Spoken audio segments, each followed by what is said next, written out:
Bismillahirrahmanirrahim.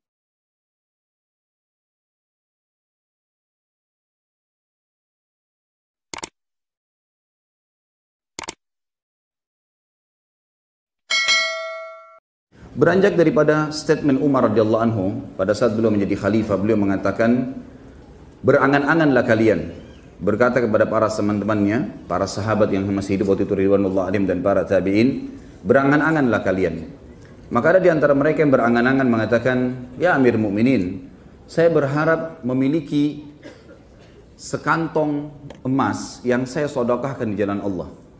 Yang satu lagi mengatakan, saya berharap memiliki kuda yang kuat, kemudian saya gunakan untuk berperang dan membela agama Allah. Dan terus saja banyak orang yang menyebutkan angan-angannya. Lalu Umar mengatakan, kalau angan-anganku adalah, aku berharap mempunyai orang-orang seperti Umair bin Sa'ad, tokoh kita ini. Aku bisa meminta bantuan kepada Umair dan yang serupa dengannya untuk menunaikan urusan-urusan kaum muslimin. Siapa sebenarnya Umair radhiyallahu anhu yang dipuji oleh Umar radhiyallahu anhu ajma'in ini, para sahabat, dan para sahabat semuanya karena dipuji oleh Umar, Umair ini, dan Umair adalah ismu tasghir, nama yang dikecilkan dari Umar. Walaupun dia berbeda karena Umar dari orang Mekah dan Umair adalah masyarakat asli Madinah. Tetapi Umar sangat kagum dengan keimanan sosok orang ini. Saudara seiman, Umar atau Umair radhiyallahu anhu masuk Islam pada saat dia mendengarkan risalah Nabi SAW masuk ke Madinah oleh para dai-dai beliau, di antaranya Mus'ab bin Umair radhiyallahu anhu. Kemudian juga ada beberapa sahabat-sahabat dari Ansar sendiri yang sudah masuk Islam, di antaranya Sa'ad bin Mu'adz yang sudah kita bahas, kemudian Usaid bin Khudair dan banyak sahabat-sahabat Nabi yang lain. Akhirnya Umair pun masuk Islam. Dia masuk Islam di masa masih kecil, dan ini sebuah fadilah tersendiri karena dia masuk Islam di umur masih kecil sekali. Sebagian ahli sejarah menyebutkan umurnya adalah 10 tahun, ya, 10 tahun. Dan ini menandakan juga akan kita ambil nanti pelajaran al-durus wal ibar, pelajaran-pelajaran yang kita ambil dari orang sosok ini, bagaimana Islam itu perlu diajarkan sejak dini kepada anak-anak kita. Sehingga memang yang tertanam Islam dari kecil itu akan membawanya sampai dia meninggal dengan izin Allah Subhanahu wa taala. Orang ini pada saat masuk Islam, ayahnya sudah meninggal dan dia jadi yatim. Dan dia menjadi yatim, kemudian ibunya menikah pada saat itu dengan seorang laki-laki kaya dari asli penduduk Madinah juga yang bernama Julais bin Suwaid. Pada saat menikah, kemudian tumbuhlah, ya, Umair ini di rumah Al-Julas bin Suwaid, tumbuh besar dan dibiayai karena Julas adalah orang kaya raya, sampai akhirnya dia mencapai umur balik. Pada saat usianya sudah mencapai umur balik, maka kurang lebih 14 tahun, 15 tahun, dia pernah mendengar ayah angkatnya atau ayah tirinya berbicara dengan teman-temannya yang lain. Dan disinilah dia mengetahui siapa sebenarnya ayah angkatnya ini, atau Al-Julas tadi. Maka Umair mendengar pada saat itu Julas sedang duduk bersama teman-temannya, kemudian berkata, sesungguhnya keledai lebih mulia daripada kita kalau kita mendengarkan orang itu. Yang dimaksud dengan orang itu adalah baginda Nabi SAW. Maka kaget betul, ya, yang tergoncang jiwanya Umair ini, kenapa kok bisa ayah tirinya membicarakan masalah itu. Dan pada saat itu kebetulan Umair baru kembali dari masjid di mana Nabi SAW memotivasi para sahabat untuk perang Tabuk, dan mereka pada menyumbang semua. Umair melihat bagaimana para sahabat menyumbang, banyak sekali sumbangan-sumbangan yang dikasih. Di antaranya adalah Uthman bin Affan menyumbang sampai 900 ekor kuda, diikuti dengan 100 ekor unta, dan sudah kita sebutkan dalam fadilah Uthman radhiyallahu anhu. Kemudian Abu Bakar datang membawa seluruh hartanya, Umar membawa setengah hartanya, Abdurrahman bin Auf membawa sekitar 200 ukhiyah dari perak, ya. Ini sudah miliaran rupiah sekarang. Kemudian juga banyak sekali diantaranya sahabat-sahabat Abdullah bin Abbas dan Talha bin Ubaidillah, Sa'ad bin Ubadah, Muhammad bin Maslamah, semuanya membawa hasil-hasil daripada kebun kurma mereka dan seterusnya untuk sedekah. Pada saat itu Umair niat ingin pulang ke rumahnya menyampaikan kepada ayah tirinya, si Julas tadi, bahwasanya kenapa anda tidak menyumbang? Bukankah anda selama ini orang baik? Dia kaget pada saat tiba di rumah, ternyata ayah tirinya bersama dengan teman-temannya lagi ngumpul, kemudian berbicara kalimat tadi. Kalau seandainya kita patuhi laki-laki ini, maksudnya Nabi SAW, maka kita lebih buruk daripada keledai-keledai. Kalimat ini sangat menjadi beban buat Umair. Lalu Umair radhiyallahu anhu, setelah teman-teman ayahnya bubar, ayah tirinya bubar, dia mendatanginya lalu mengatakan, wahai paman, orang-orang Arab biasa memanggil ayah tiri dengan paman. Wahai paman, saya mendengarkan tadi apa yang engkau ucapkan dan sungguh sangat menyakitkan hatiku. Aku tidak menyangka sama sekali kalau kamu bisa mengolok-olok Nabi SAW dengan olokan seperti itu. Bukankah engkau mengetahui dia adalah utusan Allah? Kalau engkau tidak bertobat dengan kata-katamu itu, maka kau akan laporkan kepada Nabi SAW. Julas tahu dari kecil dia yang membina Umair, dan Umair masih pada saat itu umurnya sekitar 14 tahun, masih sangat kecil. Maka dia anggap remeh sama dia. Dia mengatakan, apa yang bisa kau sampaikan ke Nabi? Silakan sampaikan saja. Lalu kemudian dia tidak sangka kalau Umair bin Sa'ad radhiyallahu anhu pergi menuju ke rumah Nabi SAW, di masjid Nabi SAW, lalu menyampaikan, ya Rasulullah, kejadian seperti ini. Saya mendengarkan sendiri perkataan yang diucapkan itu. Maka Nabi SAW memanggil Julas, dipanggil ke masjid. Lalu kemudian dihadapkanlah Umair radhiyallahu anhu dengan Julas, ayah tirinya tadi. Kemudian Nabi SAW bertanya, apa yang kau ucapkan hai Umair? Ya Rasulullah, saya mendengarkan dia mengucapkan kalimat, kalau kita mematuhi laki-laki ini dan dimaksud adalah anda, maka kami lebih buruk daripada keledai-keledai. Dan saya sakit hati dengan kalimat tersebut, saya sudah tawarkan dia untuk taubat, dia nggak mau. Lalu kemudian seluruh sorotan mata sahabat menuju kepada Julas. Lalu Julas mengatakan, ya Rasulullah, demi Allah saya tidak ucapkan kalimat itu. Saya nggak pernah bilang kalimat itu, dan Umair bohong. Umair pada saat itu umur 14 tahun. Kemudian Umair pun menangis pada saat itu. Umair sambil menangis, tapi dia nggak bisa berbicara, karena memang ini adalah ayah tirinya dan Nabi SAW sudah memberikan dia kesempatan berbicara. Maka kata Julais, lebih jauh daripada itu, ya Rasulullah, kalau seandainya anda mau, maka aku berani bersumpah atas nama Allah, kalau seandainya saya tidak berbicara dan Umair berdusta. Maka seluruh sorotan mata, dan kalau anda bersedia sekarang kita bersumpah atas nama Allah, maka seluruh sorotan mata sahabat tertuju kepada si Umair. Umair dalam kondisi ketakutan, menangis, apa yang harus dia katakan? Maka dia berdoa kepada Allah di umur 14 tahunnya, dan ini menandakan keimanan radhiyallahu anhu, mengatakan, ya Allah, aku berharap engkau menurunkan firmanmu kepada Nabi Muhammad SAW membenarkan apa yang sedang aku pertahankan ini. Pada saat itu pun para sahabat kaget menyaksikan ternyata Nabi SAW memojok pada saat itu. Kemudian turunlah firman Allah Subhanahu Wa Taala yang tepatnya dalam surah At-Taubah ayat 74. A'udzu billahi minasyaitonir rajim. Yahlifuna billahi ma qalu wa laqad qalu kalimatal kufri wa kafaru ba'da islamihim wa hammu bima lam yanalu wa ma naqamu illa an aghnahumullahu wa rasuluhu min fadli fa in yatubu yaku khairan lahum wa in yatawallaw yu'adzibuhumullahu 'adzaban aliman fid dunya wal akhirah wa ma lahum fil ardi min waliyyin wala nasir. Mereka orang-orang munafik. Jadi yang dimaksud sini ternyata Al-Julas ini adalah munafik. Bagian daripada golongan Abdullah bin Abi Salul yang memang pura-pura menyembunyikan keislamannya.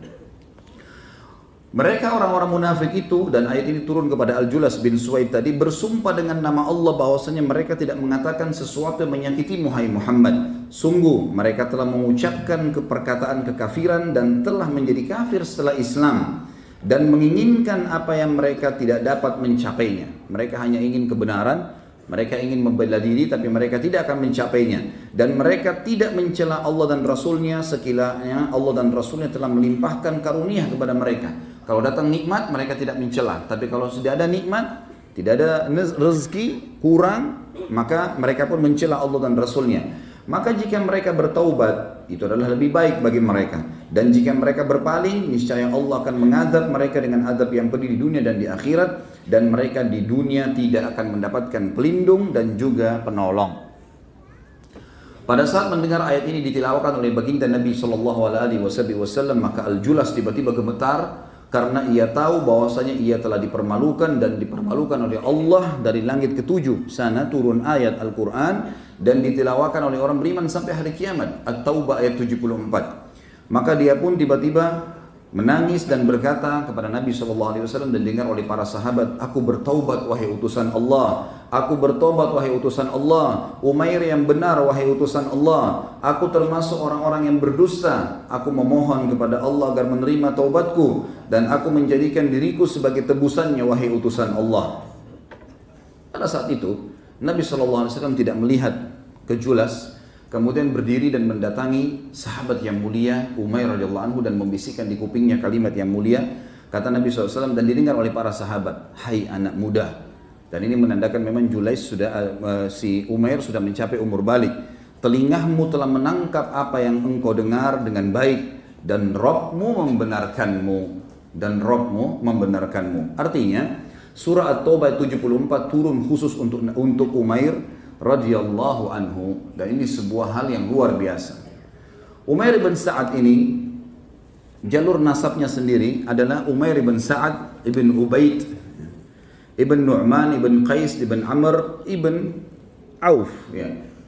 Al-Ansari.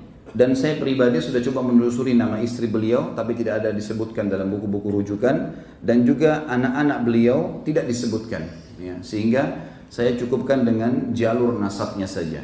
Tapi perilaku yang tadi yang terjadi adalah bagaimana dia membongkar kedok ayah tirinya dan akhirnya menjadi penyebab taubat dari ayah tirinya. Dan betul memang disebutkan bahwasanya ayah tirinya setelah kejadian tersebut benar-benar taubat kepada Allah dan disaksikan oleh para sahabat. Dan setiap kali Julas bertemu dengan para sahabat di masjid selalu dia mengucapkan kalimat, semoga Allah membalas Umair dengan kebaikan atas jasa mulianya kepadaku. Dia telah menyelamatkanku dari kekufuran dan membebaskanku dari api neraka. Dan nantinya akan kita ambil pelajaran dari kejadian tadi. Kemudian juga salah satu hal yang luar biasa, berjalan kehidupan Umair tentunya dan mengikuti peperangan-peperangan Nabi SAW di masa beliau masih kecil dan beliau sudah masuk Islam dan akhirnya beliau mengikuti peperangan Nabi SAW. Tapi yang dinukil oleh para ulama adalah bagaimana perilaku peran besarnya di zaman khilafahnya Umar radhiyallahu anhu. Di antaranya adalah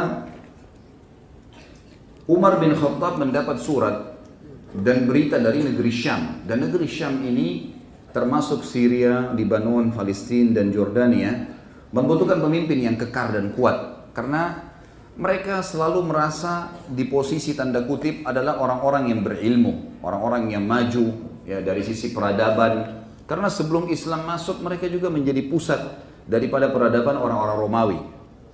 Maka setiap kali ada gubernur selalu saja mereka menolak dan menganggap kalau ada pertemuan dengan gubernur baru selalu dilempar perkataan-perkataan yang coba memancing orang ini pintar atau enggak gitu, menurut mereka. Jadi kalau ada didapatkan kata-kata atau ada lemparan pertanyaan yang dianggap jawabannya belum puas, mereka langsung menulis surat lagi kepada Umar, ya Amir Mukminin ganti gubernur buat kami, karena gubernur ini tidak baik. Selalu saja begitu. Sampai terjadi pergantian dari Umar radhiyallahu anhu 5-6 orang. Akhirnya Umar radhiyallahu anhu duduk dengan beberapa sahabat, lalu kemudian mulailah bermusyawarah dengan para sahabat siapa orang yang paling pantas yang tidak bisa lagi dipermainkan oleh masyarakat Hims ya, sebuah atau wilayah di negeri Syam, tepatnya di Syria. Maka pada saat itu Umar bin Khattab berkata dalam statement yang masyhur, dia mengatakan, aku ingin mencari ahli zuhud, orang-orang yang hatinya bersih. Nanti akan kita ulangi poin ini dalam masalah pelajaran kita. Bagaimana syarat kriteria pemimpin di dalam Islam disebutkan oleh Umar dalam statementnya ini. Aku ingin mencari ahli zuhud. Nanti akan kita jelaskan apa itu zuhud. Kemudian orang-orang yang berhati bersih, orang-orang yang beriman dengan benar, orang-orang yang tidak mencari nama, orang-orang yang selalu berpuasa dan sholat malam, dan orang-orang yang berlari menghindari kepemimpinan, bukan malah mengejarnya. Umar lalu berkata, aku menginginkan seorang laki-laki apabila dia berada di antara satu kaum, maka dia menjadi pelindung bagi kaum tersebut. Dan jika berada di antara mereka, maka dia terlihat seperti salah satu dari mereka tanpa ada perbedaan satu sama yang lain.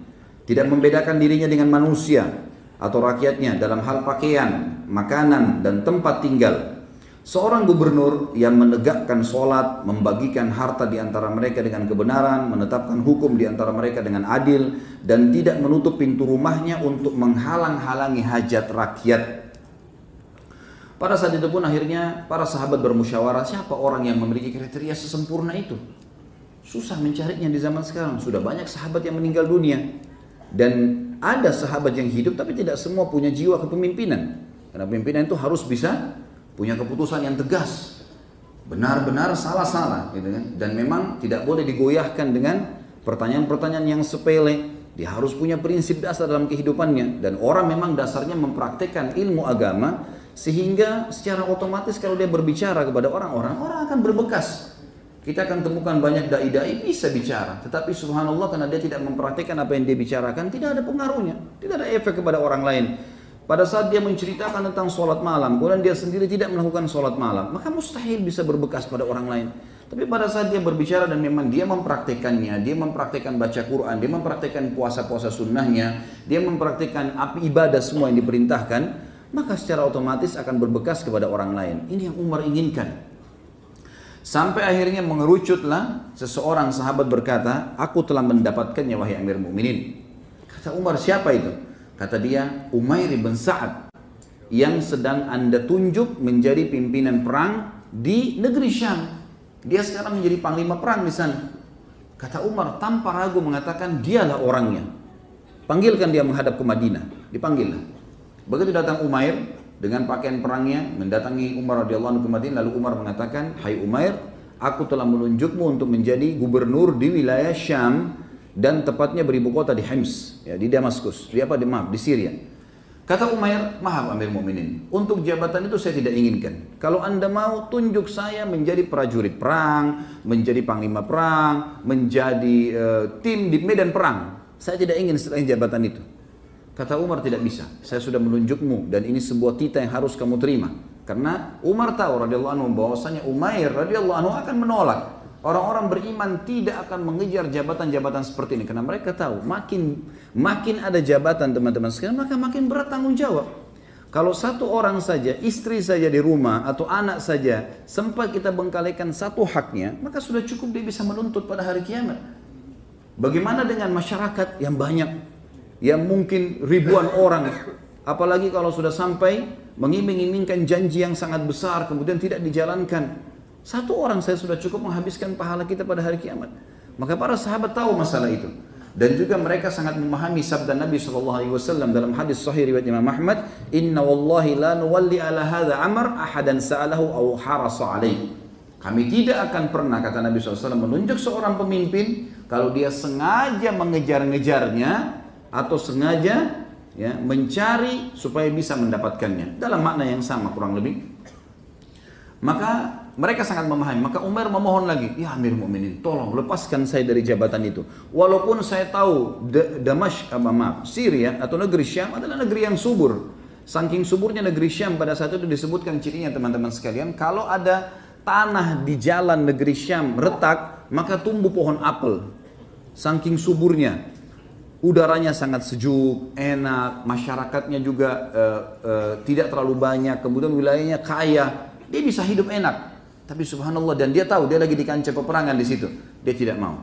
Lalu Umar mengulangi lagi kembali mengatakan, "Wahai Umair, engkau mengetahui sabda Nabi SAW, mentaati pemerintah wajib, kau harus jalankan ini." Maka Umair pun akhirnya menerima hal tersebut dan serentak pada saat itu seketika dia langsung mengganti baju perangnya, kemudian memakai baju biasa, baju dia sebagai masyarakat biasa, dia nggak pakai lagi baju perang, lalu kemudian dia pergi sendirian ke negeri Syam. Tiba di negeri Syam, dia pun membawa surat Amir Mu'minin kepada tokoh-tokoh negeri Syam dan mereka menerima, mengatakan baik, surat Amir Mu'minin kami terima. Lalu mereka mau melakukan hal-hal yang sama kurang lebih, ingin menguji Umair dalam hal-hal yang mereka sering lempar pertanyaan. Maka sebelum semua itu, Umair radhiyallahu anhu kemudian naik ke atas mimbar. Pertama sekali, setelah tahmid dan salawat dan beliau mengucapkan kalimat yang mulia, beliau mengatakan, dan ini prinsip dasar dalam pemimpinan beliau, ala innal islam ha'itun mani'un wa babun wathiq, fa ha'itul islamil adlu wa babuhul haqq. فإذا نقد الحائط وحطم الباب استفتح الإسلام فلا يزال الإسلام منيعا ما اشتد السلطان وليس شدة السلطان قتلا بالسيف ولا ضربا بالصوت ولكن قضاء بالحق وأخذا بالعدل. Ketahuilah wahai saudara-saudaraku seiman, di atas mimbar setelah tahmid dan salawat beliau mengatakan bahwa Islam adalah benteng yang sangat kokoh. Semua orang yang bersandar pada Islam pasti akan aman. Dia adalah ajaran yang paling sempurna dan pintu yang paling kuat, tidak bisa ditembus oleh musuh. Benteng Islam, kekuatan Islam berada di keadilan dan pintunya adalah kebenaran. Jika benteng itu roboh dan pintunya hancur, Islam akan terbuka dan akan dianggap remeh. Islam akan tetap kuat selama ada kepemimpinan atau pemimpin yang menerapkan kedua hal tadi, keadilan dan juga kebenaran. Dan kepemimpinan seseorang bukan karena membunuh, merusak dengan pedang ataupun alat yang lainnya, bukan dengan memukul dengan cambuk, tetapi dengan menetapkan hukum dengan kebenaran dan melaksanakan keadilan. Yang tidak, teman-teman sekalian, Umair pun turun, kemudian mulai menjalankan. Pada detik itu pun dalam kondisi capek, letih dari Madinah, beliau tidak istirahat sama sekali. Langsung saja beliau radhiyallahu anhu menjalankan apa yang harus dijalankan setiap hari. Umair keliling di pasar-pasar, mengangkat barang-barang muslimin yang butuh diangkat ke tunggangannya. Kemudian Umair memakai baju biasa seperti mereka. Umair juga tinggal di sebuah rumah yang dia bangun dengan tangannya radhiyallahu anhu dari tanah liat di sebuah pinggiran kota Hims, ya. Kemudian di situ adalah ruangannya kecil. Istrinya nama anaknya pun ditinggalkan di Madinah, tidak diajak tinggal bersama dia. Kemudian dia mulai bertugas jalan. Di rumahnya cuma ada seember air untuk digunakan wudhu dan mandi. Kemudian juga ada 2 buah piring, 1 piring, 1 wadah untuk memasak, kemudian 2 lembar baju. Tiap hari kerjanya Umair keliling sana sini, terus menyelesaikan permasalahan muslimin sampai ditemukan di bawah matanya berwarna hitam karena radhiyallahu anhu jarang sekali istirahat. Setelah setahun berjalan, Umar radhiyallahu anhu tidak pernah menerima pengiriman zakat mal, tidak ada pengiriman hasil dari negeri Syam. Kemana Umair ini? Dikirimlah surat. Umar lalu mengirim surat kepada Umair, lalu yang isinya berkata, kalau suratku ini tiba padamu, maka datanglah segera wahai Umair. Umair pun datang, kemudian membawa apa yang dia miliki tadi. Rumah yang dia punya tadi, yang dia bangun sendiri dengan tanah liat, di tanah yang dia beli pakai uangnya kecil sekali. Tapi saya coba berusaha cari, tidak saya temukan ukuran rumah itu yang disebutkan kecil. Intinya adalah beliau merobohkan bangunan rumahnya itu, tanah-tanah liatnya, kemudian beliau mengambil embernya yang dia biasa pakai, piring dan pancinya, dengan baju yang dia pakai 2 lembar. Jadi rata kembali tanah itu. Kemudian dia mengembalikan tanah kepada orang yang dia beli. Dia ambil tanah ini, hadiah buat kamu, saya nggak usah jual. Kemudian dia pergi ke Madinah, jalan kaki. Tiba di Madinah radhiyallahu anhu, menemui Umar.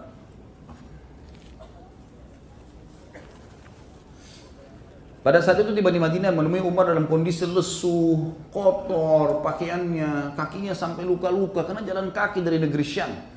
Dari negeri Syam teman-teman sekalian ke Madinah kalau pakai kuda sebulan. Bagaimana dengan jalan kaki? 3 bulan. Dia cuma berhenti kalau lapar, makan daun di jalanan, ambil sesuatu yang memang tumbuh. Ya. Tidak ada sesuatu yang dia tidak minta sama orang, orang pun tidak tahu kalau ini adalah gubernur negeri Syam. Tiba di Madinah, menemui Umar di masjid. Maka Umar pun melihat keadaan Umar lalu bertanya, wahai Umar, setelah salam segala pelukan, kemudian kata Umar, hai Umar, kenapa keadaanmu begitu buruk? Sungguh kusuk wajahmu, kakimu sampai berdarah, bajumu sampai kotor, dan apa yang kamu bawa ini? Ember dengan 2 lembar baju, gitu kan? Kata Umar, ya Amirul Mukminin, aku membawa dunia kepadamu, gitu kan? Dunia aku bawa. Umar berpikir mungkin akan dibawa hasil dari negeri Syam, mungkin menyusul. Lalu kata Umar, mana dunia itu? Mana setorannya? Kata Umair, ini yang saya miliki. Ini semua yang saya miliki. Inilah dunia yang saya bawa. Dunia yang saya miliki ya ini. Lalu mana hasil kamu selama ini? Ya Amirul Mukminin, sudah saya berikan kepada orang yang berhak. tidak ada satu dirham dan dinar pun yang saya ambil. Maka semua sudah saya bagikan kepada orang-orang yang berhak. Kalau ada lebihnya pasti saya sudah kasih kepada anda. Maka kemudian kata Umar, kalau begitu bagaimana kau tinggalkan keadaan negerimu? Dia mengatakan dalam kondisi adil dan aman. Silakan anda tanyakan sendiri. Lalu kata Umar, kenapa kau jalan kaki datang ke sini? Kenapa kau tidak naik tunggangan? Bukankah kau bisa meminta kepada masyarakatmu? Kata Umar, saya tidak pernah memintanya dan mereka juga tidak memberikan kepadaku. Maka aku cuma menjalankan tugasku. Kata Umar, sungguh buruk penduduk negeri Syam. Lalu kemudian kata dia, tidak wahai Amirul Mukminin, itu hak mereka. Lalu Umar pun mengatakan kepada sekretarisnya, lanjutkan tugasnya Umair. Lalu kata Umar, saya mohon kepadamu hai Amirul Mukminin, dan aku memohon kepadamu sebagai seorang pemimpin kamu dan juga sebagai seorang sahabatku, karena sama-sama sahabat Nabi SAW. Maka aku memohon kepadamu, izinkan aku untuk berlepas dari tugas ini. Setahun penuh aku sudah jalankan tugasku, dan engkau bisa tanyakan di sana bagaimana ya yang sudah aku terapkan. Dan aku sekarang minta tinggal di pinggir kota Madinah. Aku tidak ingin lagi sama sekali ya untuk kerja, bertugas. Aku ingin tinggal bersama istri dan anakku, sudah aku tinggalkan selama setahun mereka. Aku akan jalankan kehidupanku kecuali kalau ada jihad. Jihad tugaskan.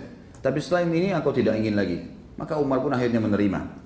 Begitu tiba di rumahnya dan tinggal di sebuah perkebunan ya, yang di pinggir kota Madinah ada satu perkebunan kurma kecil, istri sama anaknya tinggal di situ. Maka Umar pun masih ingin menguji pada saat itu Umair, dalam riwayat dikatakan, maka Umar pun mengutus seseorang yang bernama Harith.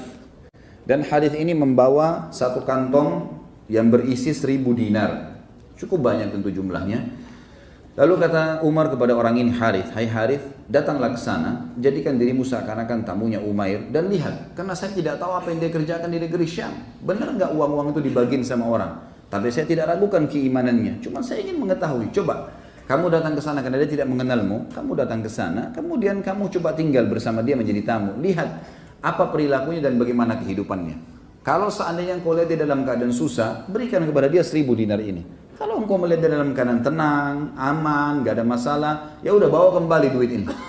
Kata Harith, baiklah. Datanglah Harith sengaja lewat di depan kebun kecilnya Umair. Umar begitu melihat dia lewat, dia memberikan salam, kata Umair, masuklah. Semoga Allah selalu menjagamu. Masuk orang itu. Dia mengatakan, silakan. Kalau mau jadi tamu di tempat saya, kata Umair, tanpa orang itu bicara. Silakan kalau mau jadi tamu, silakan.